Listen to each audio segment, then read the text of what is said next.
Hello, English 46A students. This is take 3 on this catch-up lecture. I've been having some technical difficulties. It's one of the reasons I'm behind. And so I have a few announcements and a few other things to say in this little lecture. We'll see how long I go. And then I have more materials for you on a separate page with some video clips that I think will be very helpful. Okay. First off, I hope you're doing well. I'm sorry that we are still dealing with the coronavirus. I believe school has announced that we will not be returning for classes, which also means we're not going to be returning for our final exams. We're going to have to do remote education all the way to the end. And I'll give you some more concrete deadlines in relation to that. The reading. Okay, so I'm a little behind on the reading.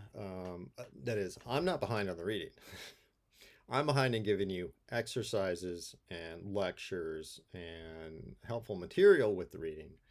You have the reading schedule, and I hope you continue with the reading schedule. And if you have questions about the reading schedule, email me through Canvas, or if you're having trouble with Canvas, which means you wouldn't be seeing this, but if you did, if you're having questions about the reading, email me. Either via Canvas or the CCSF MDuck War, or even the Gmail Bookfish08, and that should work pretty well. This, by the way, is the official Bookfish of my email name. All right. Thought I'd get that out there. All right. So the other thing is, let's imagine you have a question about the reading because you don't have access to our Norton, right? Here we are in the second big thick volume. And if you don't have access to it because you couldn't afford it and you were using the library copy I put in, or it's in the mail and it hasn't gotten to you yet, well, for the current material, I had you read that Elizabethan miscellany, pages 502 to 526 in here, plus the Sir Walter Raleigh poetry and a little bit of prose, 526 to 536, so 34 pages of reading, as well as heading into Marlowe with that Shepherd poem that goes with a Sir Walter Raleigh poem, but also Dr. Faustus. That's what we're building to. Now, if you don't have this, and you should have this, or you should have access to it, you really should, from a friend, make a friend. I did a survey asking if you guys want to be connected by email in case you didn't make friends before and make connections. But email me, and I will send you photographs of the table of contents listing the poets and the titles of the poems in those 34 pages. I found that it's very difficult for me, maybe not for somebody else, but it's very difficult for me to actually upload photos. I mean, I've learned how to upload a video, but I haven't learned how to upload photos to Canvas. Okay. I was going to type it up, but it's a lot of typing to do. And so if you don't have that Norton, email me and I'll send you the photographs which list the authors and names. Okay. What are you going to do with that? Well, do a search, Google or whatever, and you should have a pretty good chance of finding most of the poems because they should be out. They're out there, no copyright. And there are a couple good sites. Poetry Foundation is good. Poetry.org, I believe, is good. X Classics, which we used for the Skelton. And by the way, Skelton wrote enough poetry that actually there's like 360 pages of his poetry, and it's not fine print. So if you were kind of drawn to those edgy Skeltonics, there's more out there. Okay. If you're trying to find these poems and other poems, I mean, the Norton's pretty full, but there's more out there. Poetry Foundation, poetry.org, the X Classics that I used with the Skelton. I just found another one, there's many out there, called Luminarium,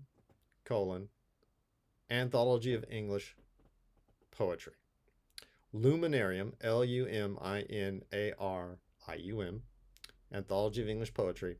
And that's actually organized much like the Norton, with various poets like, say, Sir Philip Sidney or Sir Thomas Wyatt or Henry Howard, the Earl of Surrey, in which you can click on the name and it gives you a list of poems. You click on the poems and you get helpful material.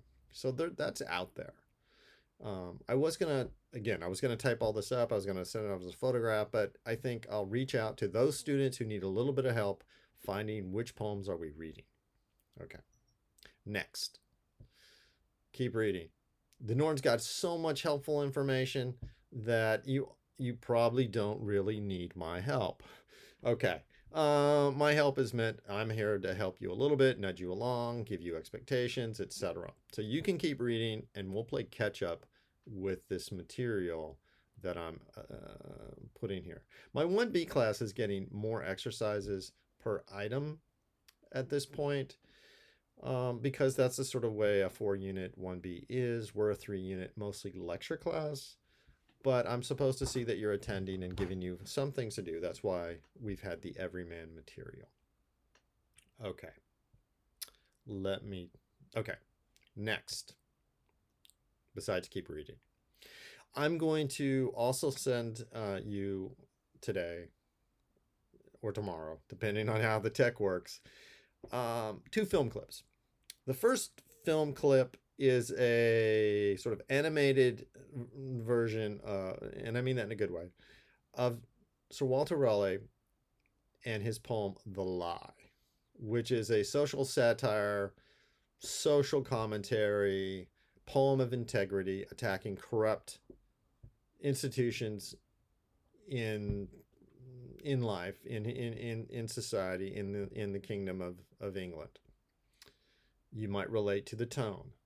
To give the lie is an idiom for accusing somebody of lying, but even more than accusing them of lying, stating they're lying, and that everybody around knows that. And so Raleigh attacks all the different facets of society and basically says, well, when the government says it's treating everybody fine, look them in the eye and get them to lie. And it's a poem that I think really works best aloud. Okay, I think that about all this poetry, and you know that. But if we do it aloud, one thing that happens is you get into the rhythms. You can't skim. You can't go, oh yeah, every stanza's got this same pattern. You get into the drama of the poem, and remember, these are poems that are meant to have speakers. This is manuscript, so we're not even in the printing press age, really, with these poets that you're reading right now. This is a manuscript tradition. It's called a coterie, C-O-T-E-R-I-E, coterie, which is you had not cliques in the worst sense, but cliques in the best sense. Groups of people who would spread and share. And my cat just came to help. One of my cats. That came to, I lost my thread. Okay, The Lie. I'm going to give you a clip. I think it's helpful. And I recommend that you look around on YouTube for other clips like that. I'm also going to give you a clip from Ian McKellen, the great English actor. You might know him from Gandalf in The Lord of the Rings. Way back in 1979, giving a sort of a workshop for actors on some lines from Macbeth. And Ian McKellen breaks it down as an actor and frankly as a close reader of poetry in ways that I can't compete with. Okay, I have a slightly more polished video version of what I'm going to give you from much later than 1979. I mean, Gandalf looks like a boy in the clip I'm going to give you, but it's a good clip. In class, I would have given you a slightly more polished version that he did later, but I can't find access to it for free on YouTube, so I'm not going to do that. Anyway, it's meant to be a good close reading reminder of the things that are going on in the background and what a good reader of English literature can do. Now, again, with the poetry, I recommend that you read through it and you see what you can, get done. Come back. I'm going to write about I'm either going to lecture about or write about the recurring themes to help you. And my cat just came by again, and we'll see what's happening. Okay. I also need to put together a forthcoming list of the sonnets I want you to read. I've listed on the schedule, you know, Spenser, Sidney, Shakespeare. It's all really worth reading. Oh, I'm going to add a third. I'm going to add a third video. Patrick Stewart, whom you may know from as Picard in the Star Trek series. He's a great actor in many Shakespearean plays. I've seen him in videos in various ways. But Patrick Stewart is doing, during this time of coronavirus, he's doing a sonnet a day from Shakespeare's sonnets, and he's commenting on it. And so I'll give you one, and I recommend that you look at some few. When I posted number 17 on Facebook to the CCSF English department or English literature site, Patrick Stewart, or probably one of his assistants, actually liked that I did that and sent me a note. So I feel blessed in that way. Again, performance and various materials that could help you out is what I'm looking at. Okay. I think I had something else to say, but I have a cat that's wandering around just where you can't see, and I'm going to stop. Okay. I hope you guys are all taking care. Thanks.